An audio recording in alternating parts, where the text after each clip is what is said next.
দিল্লিতে অরবিন্দ কেজরিওয়ালের এইভাবে পরাজয় কার্যত বঙ্গ বিজেপিকে অনেকটাই উৎসাহিত করেছে এবং রাজ্যের মাননীয় মুখ্যমন্ত্রী, যিনি এত কথা বলতে ভালোবাসেন, এত প্রতিক্রিয়া দিতে ভালোবাসেন, দিল্লির এই বিজয় সম্পর্কে তিনি নীরব। যদিও তিনি তার প্রতিনিধি শত্রুঘ্ন সিনহাকে পাঠিয়েছিলেন কিন্তু অরবিন্দ কেজরিওয়ালের হয়ে প্রচারে। তাহলে প্রশ্ন হচ্ছে আপনাদের মনে, সমস্ত রাজনৈতিক নেতাদের মনে, যে প্রশ্ন 2026 সালে নির্বাচন হতে চলেছে, সেখানে কি পরিবর্তন আসন্ন পশ্চিমবঙ্গে, নাকি চতুর্থবারের জন্য আরো একবার সবুজ আবির উড়বে? আজকে এই প্রশ্নের উত্তর আপনাদের সামনে খোঁজার চেষ্টা করব, শুধুমাত্র এই কিছু বক্তব্য নয়, একেবারেই পরিসংখ্যান, যে পরিসংখ্যানের জন্য বেশ কিছুটা পড়াশোনা করেছি আমি। অনেক তথ্য আপনাদের সামনে পরিসংখ্যানের মাধ্যমে রাখবো এবং আপনাদের সামনে প্রমাণ করব পশ্চিমবঙ্গে পরিবর্তন সম্ভব। কিভাবে পরিবর্তন সম্ভব, কত পার্সেন্ট ভোট বাড়লে কমলে পরিবর্তন সম্ভব, সেই পুঙ্খানুপুঙ্খ বিশ্লেষণ আপনাদের সামনে করব। তবে একটি বক্তব্য দিয়ে আজকের পর্বটি শুরু করব আপনাদের সামনে। বিরোধী দলনেতা শুভেন্দু অধিকারীর একটি বক্তব্য কয়েকদিন আগেই, দিল্লির নির্বাচনের বেশ কয়েকদিন আগেই তিনি এই বক্তব্যটি বলেছিলেন, যেখানে তিনি বলেছিলেন সনাতনীদের জাগ্রত হতে এবং সেই ভোট যদি কনসলিডেট হয় 5 থেকে 7% যদি আর ভোট বিজেপির ঝুলিতে চলে যায়, তাহলে 2026-এ নাকি বিজেপি ক্ষমতায় আসবে। শুভেন্দু অধিকারী সেই বক্তব্য বলেছিলেন। আপনাদের মনে করিয়ে দিই যে বিজেপি গত বিধানসভা ভোটে 38% ভোট পেয়েছিল, যেখানে তৃণমূল কংগ্রেসের ভোট শেয়ার ছিল 48%। তাহলে কি সত্যি শুভেন্দু অধিকারীর এই তত্ত্ব সত্য, নাকি মানুষকে বিভ্রান্ত করার চেষ্টা করছেন? 5 থেকে 7% ভোট পেলে কি সত্যি বিজেপি ক্ষমতায় আসতে পারবে? সেই তথ্য দেব, কিন্তু বিরোধী দলনেতার এই বক্তব্য শুনিয়ে আজকের পর্ব শুরু করব আপনাদের সামনে। শুনুন বক্তব্যটি। ওখানে এখানে আলামিন মন্ডল আর ওখানে সাবির আলী, মডেল এক, মডেল সব একই মডেল, জিহাদি মডেল। আমরা তুলে ফেলবো। 39% হিন্দু ভোট দিয়েছে। আমি আর পশ্চিমবাংলার আর 5-6% হিন্দুকে বলবো যে দয়া করুন, বাড়ি থেকে বেরিয়ে এসে ভোটটা করুন। কিচ্ছু করতে পারবে না। হিন্দু সরকার হবে, জিহাদি মুক্ত বাংলা করব। শুনলেন বন্ধুরা বক্তব্যটি। বিরোধী দলনেতার এই বক্তব্য নিশ্চিতভাবে অনেককেই অনুপ্রাণিত করছে, বিশেষ করে তৃণমূল কংগ্রেসের জামানার পরিবর্তন যারা দেখতে চান। এবং দেখুন, যে কোনো সরকারের 3টি বছর পর পর সরকার চলার পর সেই সরকারের পরিবর্তন হওয়া বা সেই সরকারকে পাল্টে দেওয়াই কিন্তু গণতান্ত্রিক প্রথা অনুযায়ী সুস্থ গণতন্ত্রের পরিচয়। যেখানে তৃণমূল কংগ্রেসের মতো এত করাপশন করার পরেও যদি তৃতীয়বারের পর চতুর্থবার তাদের নির্বাচিত করা হয়, তাহলে সেটা অত্যন্ত দুর্ভাগ্যের হবে। তাই একটা ধাক্কা বোধহয় দেওয়াটা প্রয়োজন। সেই ধাক্কাটা এখনো পর্যন্ত পশ্চিমবঙ্গের মানুষ আমরা দিতে পারিনি, কিন্তু 2026 সালে সেই ধাক্কা কি পশ্চিমবঙ্গের মানুষ দিতে পারবে? উত্তর হলো হ্যাঁ। প্রবাবিলিটি বলছে হ্যাঁ, সম্ভব। তৃণমূল কংগ্রেসের এই এত বড় সংগঠন, আপনারা বলছেন যে, প্রথম কথা, পর্ব এগিয়ে নিয়ে যাওয়ার আগে যদি আপনাদের সামনে বলবো, দেখুন এই মুহূর্তে আমি হয়তো বিজেপির সঙ্গে তৃণমূলের কম্পারিজন করছি, তার এই কারণ যে বিগত বেশ কিছু বছর ধরে সিপিএম এবং কংগ্রেস তারা অপ্রাসঙ্গিক হয়ে যাচ্ছেন। সিপিএম এবং কংগ্রেস যদি অপ্রাসঙ্গিক না হতো, তাহলে মমতা বন্দ্যোপাধ্যায়ের সরকারকে পরিবর্তন করাটা কতটা ইজি হতো আজকের পরিসংখ্যানে আপনাদের সামনে তুলে ধরবো। কিন্তু মূলত আজকে আপনাদের বলবো বিজেপি কি ক্ষমতা দখল করতে পারবে, তার কারণ তারা দ্বিতীয় পজিশনে রয়েছে। আর সিপিএম এবং কংগ্রেস তারা যেভাবে ভোট শেয়ার কার্যত কমিয়ে ফেলছে, যেভাবে তারা অপ্রাসঙ্গিক হয়ে যাচ্ছে, মমতা বন্দ্যোপাধ্যায়ের হাত সেই জন্যই আরো বেশি করে শক্তিশালী হয়ে যাচ্ছে। আজকে তথ্য দেব আপনাদের সামনে। আর যদি ভালো লাগে, আমাদের এই প্রচেষ্টাকে যদি আপনারা সাধুবাদ জানাতে চান, তাহলে কোনো আর্থিক সাহায্য নয়, পরবর্তীতে একটি লাইক করলে আমরা বুঝতে পারবো যে আমাদের প্রতিবেদনগুলো আপনাদের মনোগ্রাহী হচ্ছে। নমস্কার, ওয়েলকাম টু সিম্পল এসএবিসি। আপনাদের অত্যন্ত গুরুত্বপূর্ণ একটি পর্ব নিয়ে হাজির হচ্ছে আপনাদের সামনে, যার জন্য হয়তো আপনারা সকলেই অপেক্ষা করছেন। আপনাদের আমি প্রথমে দিল্লি নির্বাচন নিয়ে একটা তথ্য দিই, যে তথ্যটা হয়তো আপনাদের চমকে দিতে পারে, হয়তো আপনারা পেয়েছেন বা অনেকে খেয়াল করেননি। আপনারা এই যে দিল্লি নির্বাচন হয়ে গেল, সেই নির্বাচনে 2025-এ বিজেপির ভোট শেয়ার হচ্ছে 45.61%, 45.61% বিজেপি পেয়েছে, আম আদমি পার্টি পেয়েছে 43.55%। অর্থাৎ একবার কল্পনা করে দেখুন, ভোট শেয়ারের ডিফারেন্স মাত্র 2.06, মাত্র 2.06 বেশি পার্সেন্ট ভোট পেয়েছে বিজেপি। 2020 সালে আম আদমি পার্টি যেখানে পেয়েছিল 53% ভোট, সেটা 10% কমে গিয়ে 43% হয়েছে 2024-এ। আর বিজেপির ছিল যেখানে 38% ভোট, এই মুহূর্তে পশ্চিমবঙ্গেও কিন্তু বিজেপির 38% ভোট রয়েছে। আর দিল্লিতেও 2020 সালে 38% ভোট পেয়েছিল তারা, 45% ভোট এই মুহূর্তে পেয়ে তারা ক্ষমতার অলিন্দে চলে এসেছেন। কিন্তু ভেবে দেখুন, মাত্র আম আদমি পার্টির সঙ্গে 2% ভোটের ডিফারেন্সে সিটের ডিফারেন্স হয়ে গিয়েছে 40টি। এইখানেই কিন্তু তথ্য লুকিয়ে রয়েছে কেন বিজেপি বা কিভাবে বিজেপি ক্ষমতায় আসতে পারে। মাত্র 2% ভোটের ডিফারেন্সে যদি 40টি আসন জিতে নিতে পারে বিজেপি, তাহলে বঙ্গেও পরিবর্তন সম্ভব। হ্যাঁ, মাত্র 1-2% তৃণমূল কংগ্রেসের থেকে বেশি ভোট পেলেই 2026-এর পালা বদলে যেতে পারে। হবে কি হবে না সেসব আলাদা কথা, সেই তথ্যে বা সেই প্রেডিকশন আমি করতে যাব না, পারবো না, সেই সমীক্ষা আমি করিনি। কিন্তু পুরনো ইতিহাসগুলো ঘেটে পুরনো সমীক্ষার তথ্য আপনাদের সামনে দিলে এটাই আপনারা বুঝতে পারবেন। দিল্লিতে যেটা পসিবল হয়েছে বিজেপির পক্ষে মাত্র 38% থেকে 43% ভোট, মাত্র 7% ভোট বাড়িয়ে দিয়ে, মাত্র 7% তারা ভোট বাড়িয়েছে, 7% ভোট বাড়িয়ে তারা একটা দিল্লির মতো জায়গায় তারা ক্ষমতায় চলে এসেছে। কাজে পশ্চিমবঙ্গেও যে এই ঘটনা হওয়া সম্ভব, দেখুন এবার আপনাদের তথ্যটা দেখাই, একটু অপেক্ষা করুন, আপনাদের সামনে আমি দেখাচ্ছি। আমি বেশ কিছু পরিসংখ্যান তুলে এনেছি 2001 সাল থেকে, যখন সিপিএম মধ্য গগনে, যখন পরিবর্তনের সূচনাই হয়নি। হ্যাঁ, তৃণমূল কংগ্রেস তখন প্রধান বিরোধী দল, তখন থেকে কি ধরনের ভোট শেয়ার হচ্ছে পশ্চিমবঙ্গে সেই তথ্যটা প্রথমে আপনাদের দেখাই, দেখলেই আপনারা বুঝতে পারবেন যে 2026-এ পরিবর্তন সম্ভব কিনা। দেখুন আপনারা, 2021-এ সেখানে সিপিএম পেয়েছিল 36.5% ভোট এবং তৃণমূল কংগ্রেস পেয়েছিল 30.66% ভোট। আমি পরপর বলে যাচ্ছি প্রথমে আপনাদের। সিপিএম পেয়েছিল 143টি আসন, তৃণমূল কংগ্রেস পেয়েছিল 60টি আসন 2001 সালে। তার 5 বছর পর 2006 সালে সিপিএম যখন মধ্য গগনে রয়েছে, তখন দেখুন সিপিএম এর ভোট কিন্তু কিছুটা বেড়েছিল, 37.13% ভোট, এবং তৃণমূল কংগ্রেসের ভোট কমেছিল। অর্থাৎ 2001 থেকে 2006 কিন্তু তৃণমূল কংগ্রেসের ভোট 30 থেকে 4% কমে গিয়ে 26% হয়ে যায় এবং আসন সংখ্যা হাফ হয়ে যায়, 60 থেকে নেমে আসে 30-এ। এবং এখানে সিপিএম এরও কিন্তু আসন সংখ্যা বেড়েছিল, 143 থেকে 176 হয়ে গিয়েছিল। এরপর 2011 সাল যখন পরিবর্তনের সাল, সিঙ্গুর নন্দীগ্রামের আন্দোলন, সেখানে দেখুন তৃণমূল কংগ্রেস ভোট পেয়েছিল 38.93% এবং তৃণমূল কংগ্রেস পেয়েছিল 38.9%, 184টি আসন, এবং সিপিএম পেয়েছিল 30.38%, 40টি আসন। এবার একটু কল্পনা করে দেখুন, এখানে একটু হল্ট দিচ্ছি।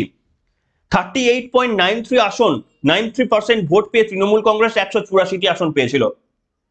38% ভোট পেয়ে 184টি আসন নিয়ে জিতে ক্ষমতায় এসেছিল তৃণমূল কংগ্রেস 2011-তে। বিজেপি কত পার্সেন্ট ভোট পেয়েছে? 38%। এখানেই চমক, বুঝতে পারছেন? 38% ভোট পেয়ে যদি তৃণমূল কংগ্রেস ক্ষমতায় আসতে পারে, তাহলে বিজেপি তো আগের বারই 38% ভোট পেয়ে গিয়েছিল, কেন ক্ষমতায় আসলো না? তার মূল কারণ হচ্ছে 2011 সালে কংগ্রেস ভালো ফল করেছিল, সিপিএম এর পাশাপাশি কংগ্রেসেরও কিন্তু ভালো ফল হয়েছিল বলেই কিন্তু বাকি ভোটটা, প্রধান শাসক দল তার বাইরের বাকি ভোটটা কিন্তু ভাগাভাগি হয়ে গিয়েছিল। তাই 38% ভোট নিয়ে কিন্তু পশ্চিমবঙ্গের বুকে ক্ষমতায় আসা সম্ভব। তৃণমূল কংগ্রেস প্রথমবার ক্ষমতায় এসেছিল মাত্র 38% ভোট নিয়ে, তাই হতাশার কোনো কারণ হয়তো নেই যারা পরিবর্তনের স্বপ্ন দেখছেন, যে 38% ইতিমধ্যেই কিন্তু বিজেপির ঝুলিতে রয়েছে ভোট 2021 সালের নির্বাচন অনুযায়ী, অর্থাৎ পরিবর্তনটা পশ্চিমবঙ্গে সম্ভব। শুধু এই একটি তথ্য নয়, আরো তথ্য দেব, দয়া করে শুনবেন, পর্বটা শুনবেন। অনেক খেটে খুঁটে পড়াশোনা করে আপনাদের সামনে তথ্যটা এনেছি। আর যদি ভালো লাগে আমাদের এই প্রচেষ্টাকে আপনারা সমর্থন করার জন্য পরবর্তীতে লাইক কমেন্ট অবশ্যই করবেন। আচ্ছা, এরপরে আপনাদের বললাম 2011, 2016 সাল এবং 21 সালটা আপনাদের বলে দিই। 2016 সালে তৃণমূল কংগ্রেসের ভোট শেয়ার ছিল 44.91%, 211টি সিট পেয়েছিল। সিপিএম সেখানে দ্বিতীয় হয়েছিল 77টি সিট পেয়ে 39.16% ভোট পেয়েছিল তারা। আর 2021 সাল সর্বশেষ যে আমাদের নির্বাচন হয়ে গিয়েছিল বিধানসভায়, সেখানে আরো কিছুটা ভোট শেয়ার বাড়িয়ে দিয়ে তৃণমূল কংগ্রেস 48.02%, কিন্তু সেখানে চমক ছিল যখন বিজেপি প্রথমবারের জন্য 77টি সিট পেয়ে দ্বিতীয় স্থানে চলে আসে এবং তাদের ভোট শেয়ার 38.15%। আর এখানেই আপনাদের সামনে আমি বলতে চাই, এই পুরো চার্টটা আপনারা দেখতে পাচ্ছেন আমাদের পাশের পর্দায়, সেখানে দেখতে পাচ্ছেন। সেখানে আপনারা দেখুন বিজেপি এই মুহূর্তে 2021 সালে 38.15% ভোট পেয়েছিল। এবার একটু খেয়াল করে দেখুন 2001 সালে সিপিএম পেয়েছিল 36.5% ভোট, আসন সংখ্যা 143। 5% ভোট পেয়েও বিজেপির থেকে এই মুহূর্তে বিজেপির যা ভোট শেয়ার তার থেকে 2% ভোট কম পেয়েও সিপিএম ক্ষমতায় এসেছিল 2001 সালে 143টা আসন জিতে নিয়েছিল। এবার মনে হচ্ছে যে তৃণমূল কংগ্রেসকে হারানো সম্ভব। এবং এই একটি এক্সাম্পল বললাম যে 2001 সালে বিজেপির থেকে কম এই মুহূর্তে ভোট পেয়েও তারা ক্ষমতায় চলে এসেছিল। 2011 সালে পরিবর্তনের বছর, সেই পরিবর্তনের বছরেও তৃণমূল কংগ্রেস 38.93% ভোট পেয়েছিল, যেটা এই মুহূর্তে বিজেপির ভোট শেয়ারের প্রায় কাছাকাছি। অর্থাৎ 38% vote is enough to change any government. কিন্তু আপনাদের প্রশ্ন তাহলে কেন হচ্ছে না, তাই তো? বিজেপি তো পেয়েছে 38% ভোট, তাহলে কেন পরিবর্তন হচ্ছে না? এর কারণ হচ্ছে বাইপোলার। এই মুহূর্তে যে আমাদের নির্বাচনগুলি হচ্ছে সেখানে শুধুমাত্র বিজেপি এবং তৃণমূল কংগ্রেসের মুখোমুখি লড়াইটা হয়ে যাচ্ছে। কংগ্রেস এবং সিপিএম অপ্রাসঙ্গিক হয়ে গিয়েছে বলে তারা ভোট শেয়ার কারোর থেকে কাটতে পারছে না, তারা প্রায় শূন্য পাচ্ছে, ভোট শেয়ারও টানতে পারছে না বলে তারা এই ধরনের বাইপোলার ভোট হয়ে আসছে। এবং 38% ভোট পেয়েও একটা রাজনৈতিক দল তাকে ক্ষমতায় থাকতে হচ্ছে না, তার কারণ মমতা বন্দ্যোপাধ্যায়ের দল 48% ভোটে নিয়ে চলে গিয়েছে। বুঝতে পারছেন? 48% ভোট পাওয়া মুখ্যমন্ত্রী তৃণমূল কংগ্রেস যে 48% ভোট পেয়েছে এটা বৃদ্ধি করা অত্যন্ত কঠিন, এটাকে আর বাড়ানো অত্যন্ত কঠিন। কিন্তু বিজেপি যে ভোট শেয়ারটা পেয়েছে 38% ভোট, সেটাকে বাড়ানো সম্ভব। কেন কেন প্রশ্ন করতে পারেন। 100-র মধ্যে যদি পরীক্ষা হয়, একটা ফার্স্ট বয় যে 95 পেয়েছে, তার 95 থেকে 96 যেতে যতটা পরিশ্রম বা যতটা খাটনি করতে হয়, একটা ছেলে যে 40 পেয়েছে সে 40 থেকে তার 60 নম্বরে যাওয়া, 20 নম্বর বাড়িয়ে দেওয়া কিন্তু অত্যন্ত ইজি। তার 20 নম্বর বাড়ানোটা যতটা ইজি, যে ফার্স্ট হয়েছে 95 বা 96 পেয়েছে তার 1 নম্বর বাড়ানো তার থেকেও বেশি কঠিন। এই তত্ত্বটা আপনাদের মাথায় রাখতে হবে। আর সেই কারণেই বলছি 38% ভোট ইজ এনাফ। সেই কারণে বিরোধী দলনেতা বলছেন আর মাত্র 5 থেকে 7% ভোট। কেন বলছেন দেখুন, আপনাদের সামনে স্পষ্ট আমি বলছি, যদি সিপিএম এবং কংগ্রেস তারা যদি এইভাবে পোস্টারের মতো একটা রাজনৈতিক দল যদি না হয়ে থাকে, তাহলে পশ্চিমবঙ্গে পরিবর্তন অনিবার্য 2026-এ। তারা যদি একটু ভালো ফল করে, অন্তত তৃণমূল কংগ্রেস যে সময় ক্ষমতায় এসেছিল সেই সময় যতটা তারা ছিল সে তার ধারে কাছেও যদি সিপিএম এবং কংগ্রেস তারা ভোট যদি আদায় করে নিতে পারে, তাহলে নিশ্চিতভাবে পরিবর্তনের একটা সম্ভাবনা দেখা দিতে পারে। কিন্তু তারা যদি পোস্টারই থেকে যায়, ধরুন চিত্রটা যদি এরকমই থাকে, এবং যেটা হওয়ার সম্ভাবনাই খুব বেশি, আমি এক্সপেক্ট করছি না যে এই মুহূর্তে কংগ্রেস এবং সিপিএম তারা খুব ভালো ফল করবে আগামী নির্বাচনগুলোতে, এমন কোনো পরিস্থিতির সৃষ্টি হয়নি।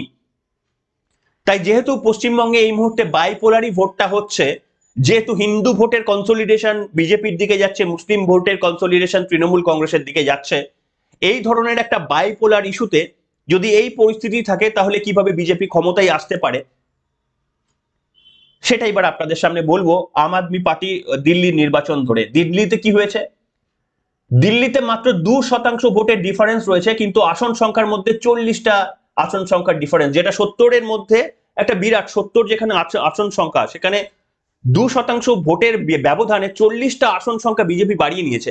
তাহলে পশ্চিমবঙ্গে একটু ভেবে দেখুন, বিজেপি যদি তৃণমূলের কংগ্রেসের কাছ থেকে কোনোভাবে 1 বা 2% ভোট যদি বেশি পেতে পারে, 1 থেকে 2%, আমি 7-10% বলছি না, 1 থেকে 2% ভোট যদি বেশি পেতে পারে, তাহলে আসন সংখ্যার পরিবর্তন হয়ে যাবে। তার কারণ আপনাদের জানতে হবে যে এখনো প্রায় এরকম, আমি এক্স্যাক্টলি নাম্বারটা আমার মনে নেই, সম্ভবত 120টার কাছাকাছি বিধানসভা রয়ে গেছে যেখানে বিজেপি খুব কম মার্জিনে তৃণমূল কংগ্রেসের কাছে হেরেছে। 10,000-এরও কম ভোটে একটা বিধানসভা অঞ্চলে 10,000টা খুব একটা বড় মার্জিন না, তারও কম ভোটে হেরেছে। এরকম 120 বা তার বেশি আসন রয়ে গিয়েছে, অর্থাৎ 77+ এই 120 যদি ধরেন বা 100 যদি ধরেন, তাহলে কিন্তু মার্জিন পেরিয়ে যাচ্ছে।